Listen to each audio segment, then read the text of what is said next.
Christ is risen from the dead, trampling down death by death, and upon those in the tombs bestowing life. Christ is risen from the dead, trampling down death by death, and upon those in the tombs bestowing life. Christ is risen from the dead, trampling down death by death, and upon those in the tombs bestowing life. Christ is risen. We are honored to welcome back Dr. Ford here. And for those who were here before, he's Pastor Church History, it's Tikhon, so I'm assuming for at least a few years. He had a wonderful lecture last time when he was there, and I think this will be the second part of it. Yeah. So we'll conclude today. And Dr. Ford has some Dr. Ford, that's me. All right. Thank you. Thank you very much. Thanks for coming. Who is new this time? Who wasn't with us? Did you get a handout? Oh. Yes. Sure. You got plenty. Yeah. So it's great to be back with you. Last time we concentrated on the saints of the Russian Church, and this time we're going to focus a little more on particular events. But I'm still hoping to really get a kind of spiritual growth for us. What can we gain spiritually from the saga of 1,000 years of Russian church history? Thinking about one particular verse, maybe, that's relevant for Russian church history as a whole. It's from the longest psalm, 118, 119, verse 71. It says, It's good for me, O Lord, that you have afflicted me, that I might learn thy statutes. How much the Russians have suffered through the centuries. So many times their land has been invaded.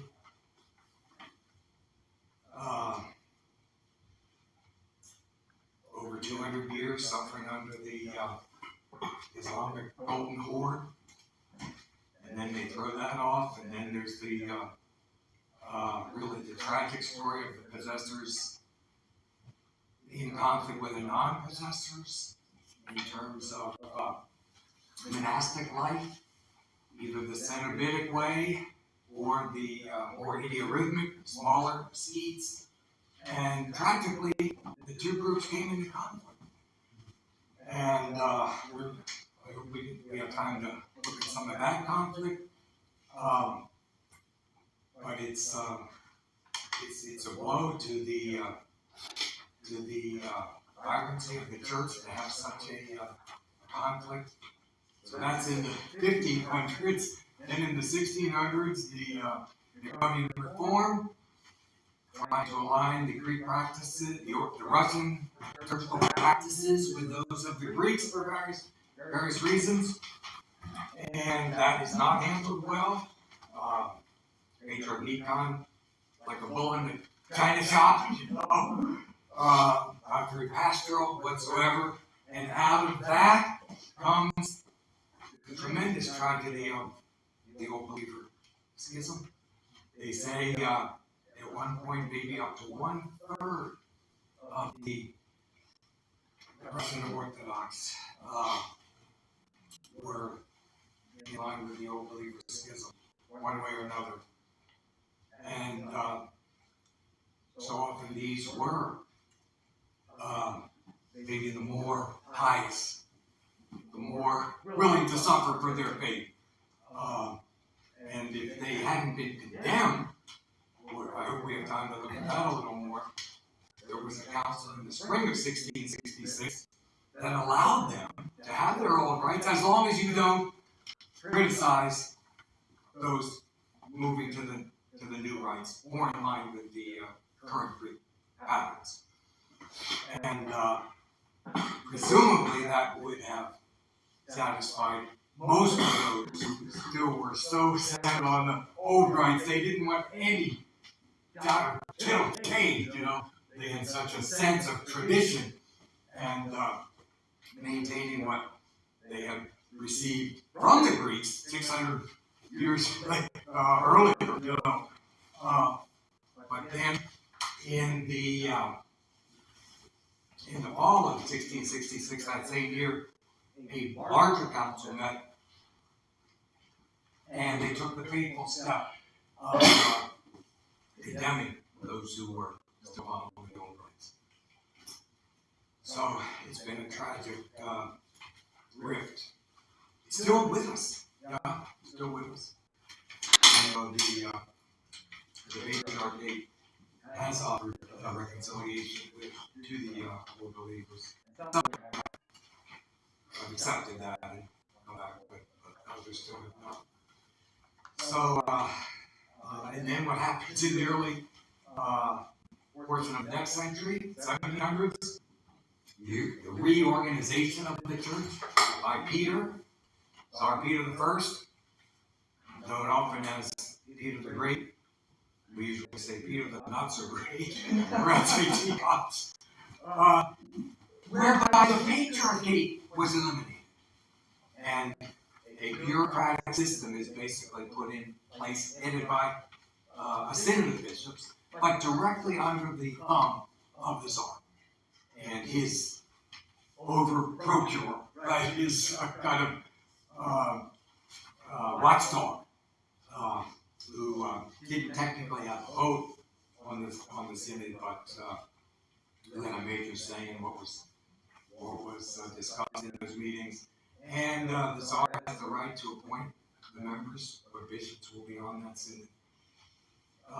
And the clergy end up kind of becoming a caste, government officials. And one of their grimmer duties is to enforce the official persecution of the old believers.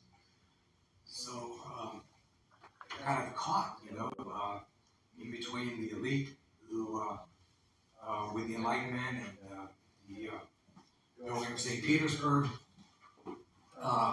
Later in that century, we have Catherine, again the not so great, closing down something like 754 monasteries. Wow. And thankfully, things brightened in the beginning of the next century, just to say, with the new ruler Alexander I. He issues a proclamation of reprieve for all those who had fled from Russia. Many monks in the previous years, especially under Catherine, as she's oppressing the monasteries, so many monks fled. But they come back in 1801 with this reprieve. They're welcomed back, and many of them have been trained by, we talked about him last time, who is that figure from Ukraine who went to Mount Athos and couldn't find a spiritual father there, so he started delving into the works of the church fathers, combing through libraries, translating, and he's the one that translates at least parts of the newly compiled Philokalia, compiled by the two Greek monastics, Saint Nicodemus of the Holy Mountain and Saint Macarius of Corinth. The famous Philokalia, right, greatest collection of spiritual works ever. Saint Paisi Velichkovsky, he's the one. He actually then went to Romania. He restored 3 monasteries and had something like 500 disciples. So they take the newly translated Philokalia into the Slavonic language, take that back into Russia. And that's really the spark plug for what we call the spiritual revival in the 19th century. So even though it's in the synodal period, when the church, so much of its life is kind of stifled in the upper levels, we have a great revival of monasticism. And I think we mentioned last time, what was maybe the single greatest center of that revival? Optina. You've heard of the Optina elders? Yeah. And then also, remember how we kind of agreed on the two greatest monastic saints in the whole history of Saint Teresa of Rodinez back in the 1300s, and then who in the 19th century, early 1800s? Saint Seraphim of Sorrow. Yeah.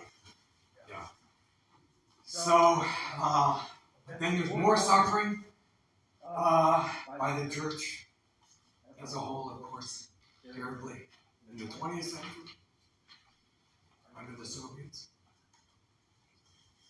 So, often I think what has helped the Russian people, the Christians, through these eras of suffering,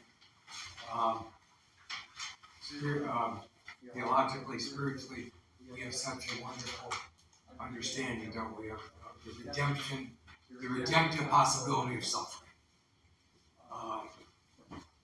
Again, Lord, thank you for afflicting me, that I might learn things. And of course, if we open ourselves to what we can learn through suffering, on our knees, calling out to God for His help in whatever we're going through personally, right? And I just see it that way in the whole, as a nation, you know. But now you trust in princes, in sons of men in whom there is no salvation, right? Put your trust in the Lord. Lean not to your own understanding, right? But open your heart and your mind to the Lord, who is our life, right? Our resurrection and our life. So, a lot of humility, I think, we can gain, right, in times of suffering, when we lay aside our own desire for what we think should be happening, right? And have to say, Thy will be done, the Lord of history. Not just in our own lives, but even on a national scale. So, is that any further reflections at this point before we look? I would like to look a little more at the opening, what leads, how the Lord prepares the Slavic people, the Russian people, for the arrival of His church. I'd like to look especially at that, and then maybe go from there. So what would be I don't. Someone asked this morning, and actually I wanted to say that verse from the Psalms. It was one of Saint Tikhon of Zidant's favorite verses, and it was brought to light this morning, actually, in my Slavic Christianity course. One of the students gave a nice presentation on Saint Tikhon of Zidant, who was one of the bright lights of that 18th century, the era of the Enlightenment, and we would say maybe not so light in terms of Christian life, so much of it atheistic, really. So someone wondered who called him the Great? And maybe it's Western scholars. I don't know. It's hard to picture too many Orthodox Christians, pious Christians, calling him the Great. I mean, in terms of the old believers, they were convinced he was what? Well, the Antichrist. Yeah. Almost takes himself. But isn't it true that Peter the Great saw a nation, Russia, that was so far behind the times, they were living in feudalism, and he saw Europe progressing, getting rich, commerce, economies, and he said to himself, we need to do some modernization. Yes. And I think that's. We need to emphasize it. I think it's because of the civil moves, not as religious. Yeah, The yeah. civil moves There you to go. try to make Russia more of an economic power in the world. Right. It was backward. It was. And what about militarily? And Especially and to military. defend his nation, right? He knew we've got to build up our military, develop a navy. And lo and behold, the Swedes do invade. And they get all the way down into Ukraine. 1709, there's a famous battle, Poltava. 1709 in Ukraine. The Swedes, way up in the northwest, they're coming from the south and presumably, heading towards Moscow then if they could. And thankfully, the military had been upgraded enough. It was a great victory for the Russians, stopping the Swedes in 1709. And Peter himself was there leading the army. So, yes, there's always more to it, right? We want to acknowledge his role as a civil leader, doing the best he thought for his country. I think what the danger is when you start blurring state and religion, state and church. When they We're start separated being so terribly that there is no connection. Yeah, well, that's the other extreme. Yeah. Yeah. With the victor of the possessors, hopefully we'll get to that a little more. Maybe we should just say, at this point, they favored a close alliance of church and state. The monks who were living in large Cenobitic communal monasteries. Can I ask a question about that? Yeah, sure. I need an image in my mind and I don't have it. A couple of things. One is the pre-Catherine monastic life. Was there a particular geographic area where they were mostly? And then post-Catherine renewal, was there a particular geographic location that was renewed? Also, what did it look like during the rise of Peter?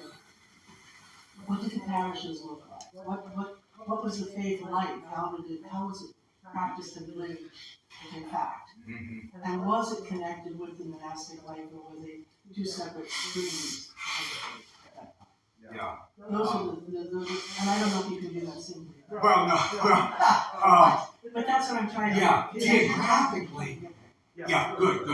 1521 is when these two monastic streams collide. And what is the issue? The succession to the throne. Tsar Vasily III, he's been happily married, but he doesn't have an heir.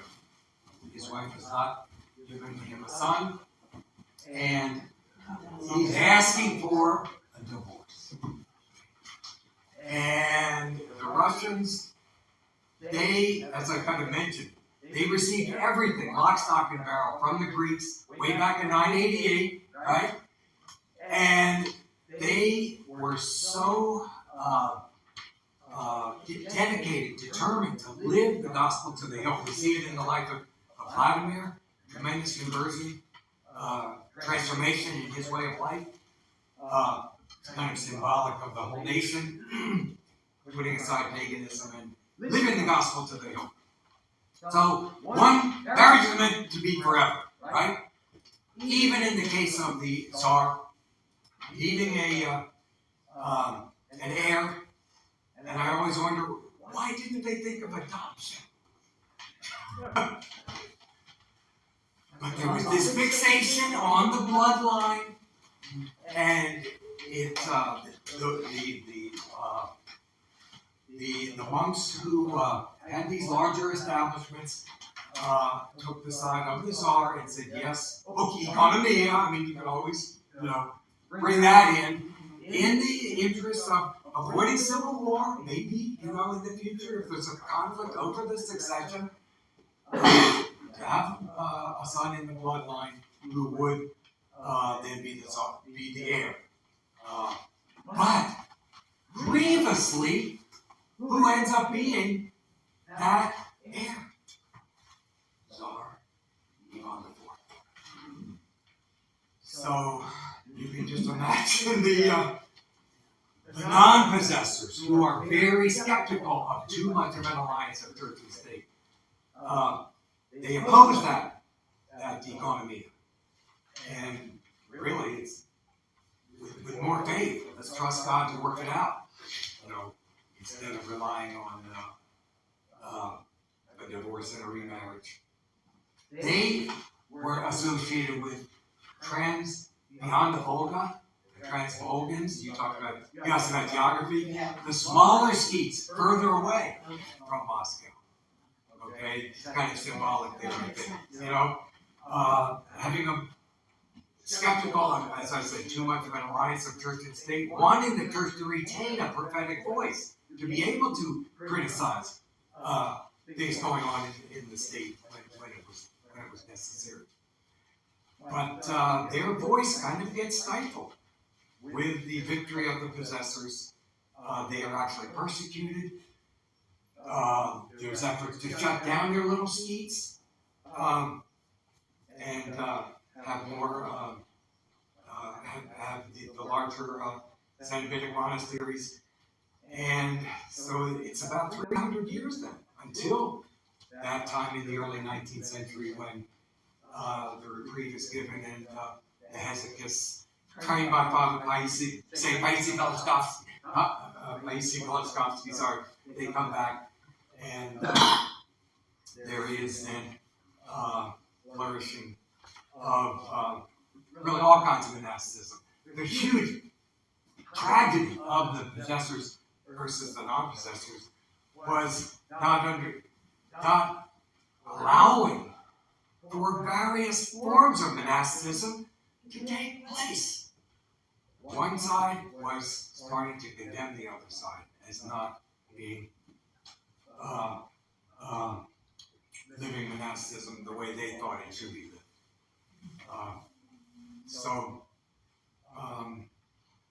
Parish life you asked about.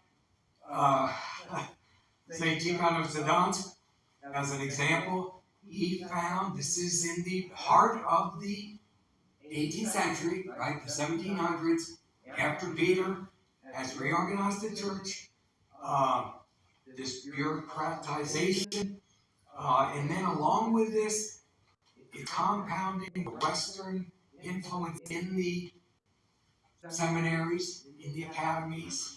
This goes back actually to the previous century, Peter Megillah, around the year 1630. Very important part of the story. He has no love for the Roman Catholics, really. But he admires their educational patterns, their standards, their procedures, and to try to, again, build up Russia so it's kind of in line with the more progressive nations.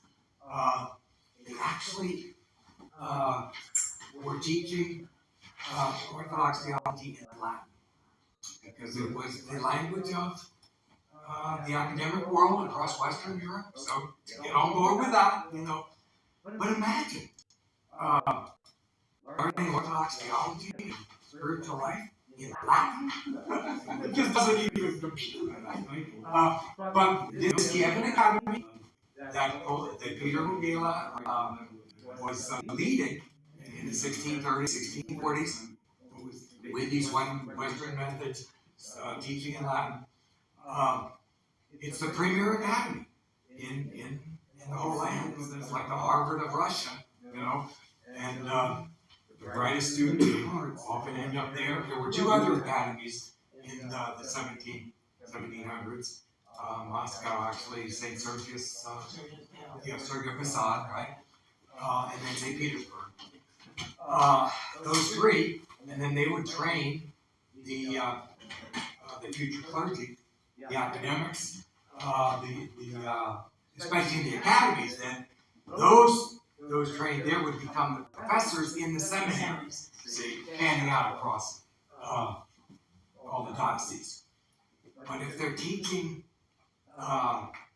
this kind of, actually Father Florovsky calls it a decadent scholasticism. Well, what's the result? You don't have the well springs of Orthodox life, coursing through the seminary training. And then with the bureaucratization, the priesthood becomes kind of a hereditary caste. And it's expected that the son of the priest will then become the successor. So you have men in the priesthood who aren't really called to it.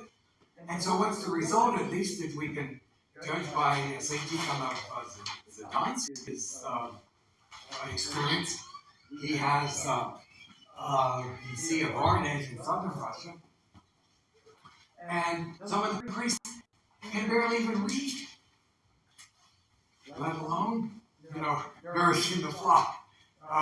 Welcome. Here's our handout. Sure.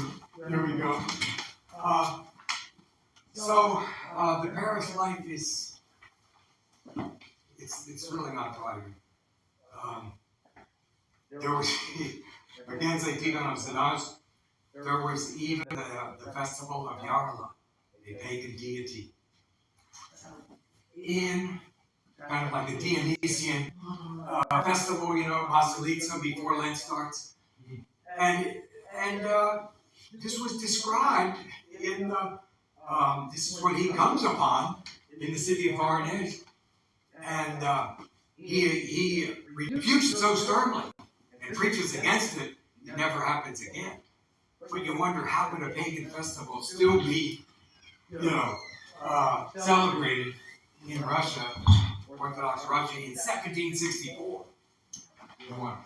So it's kind of a sign of the weakness of parish life.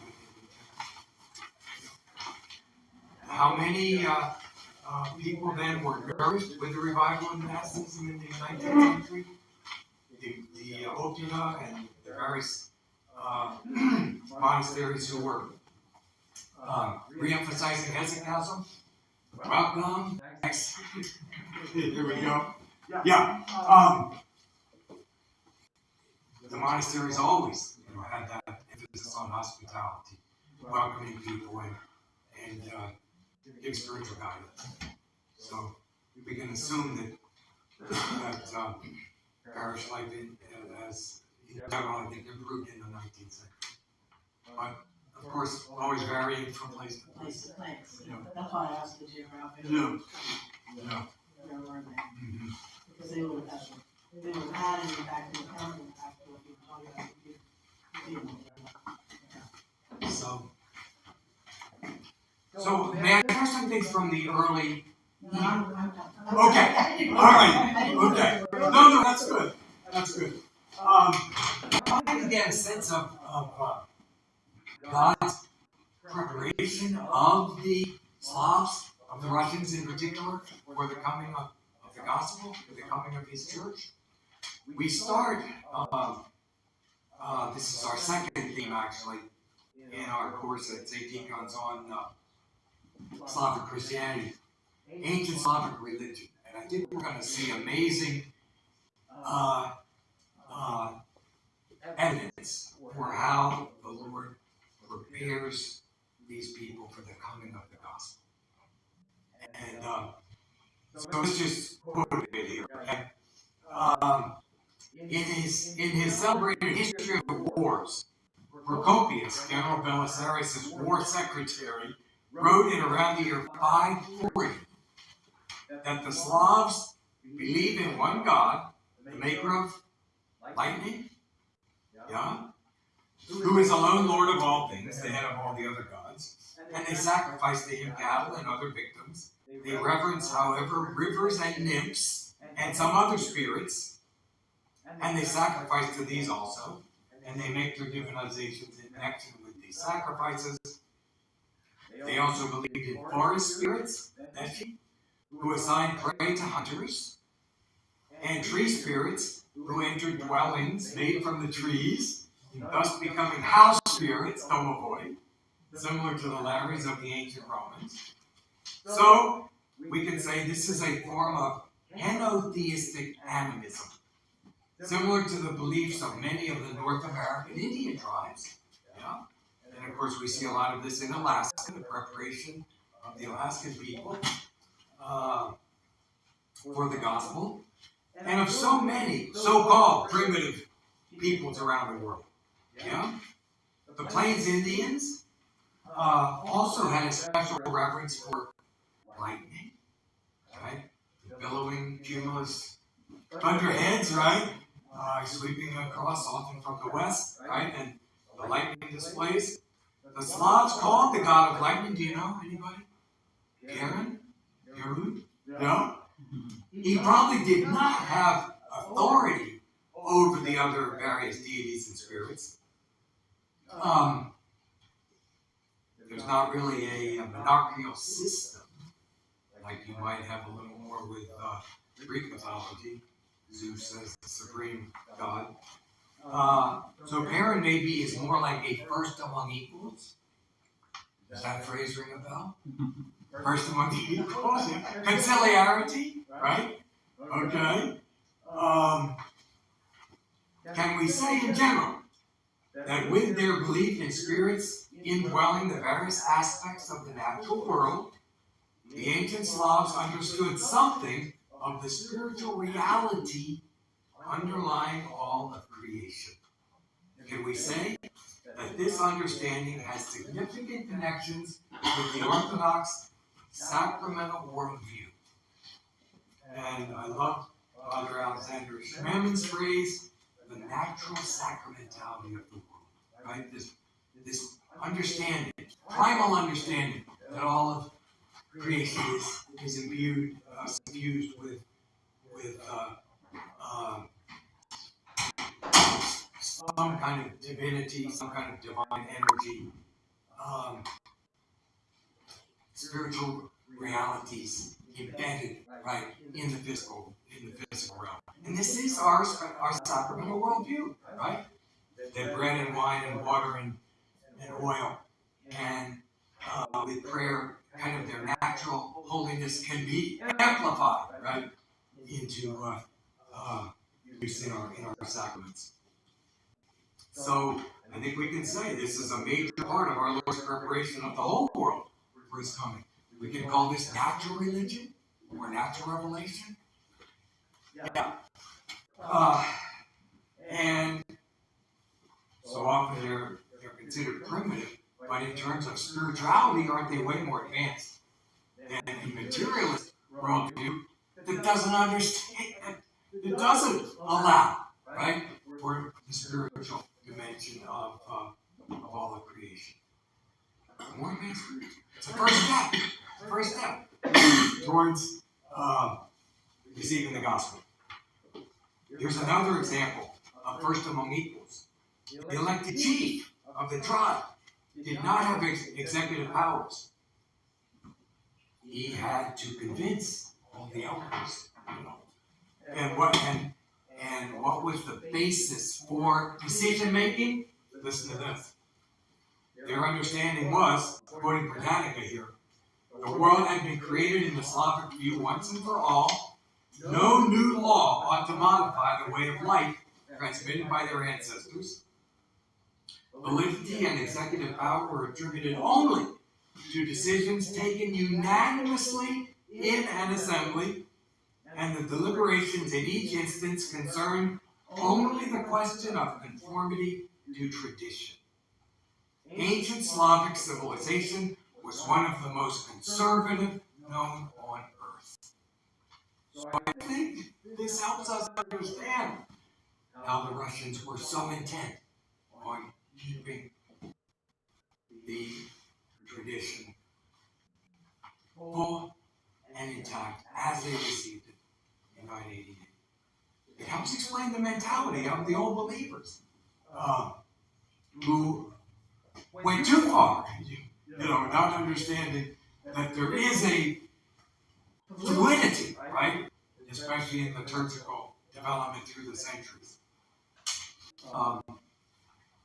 So there's always a danger of overemphasizing one extreme or the other, of course. Yeah. But it helps us understand, I think, the devotion to tradition, which basically is a good thing, right? As long as it's not pressed too far and become too rigid. Yeah. So don't we have what the Slavs call a supernos, conciliarity? Every decision, the council as a whole has to decide unanimously, right? The chief, again, we could say first among equals. Yeah. Okay? How about this? Even more specific details. The German chronicles provide detailed descriptions of enclosed sacred places and temples among the Baltic Slavs. The fortifications intended for religious purposes contained wooden structures, including a cell for a statue of a god, also made of wood and sometimes covered with metal. Enclosed sacred places, the monasteries often are walled, right? And wooden statues covered with metal, what's that remind us of? On the icons? Teresa, right? The metal on top of the wood? Yeah, amazing. The Slavs also had a custom of communal banquets, honoring the dead, especially the founder of the tribe or the clan. Well, Orthodoxy, our patron saint. Yeah? And is this partly why we have a meal after a funeral? The ancient Slavs had that practice. Yeah. They also had the ancient practice of digging up graves and keeping the bones in the sacred corner of the house. Well, what do we have, of course? Our reliquaries, absolutely, yeah.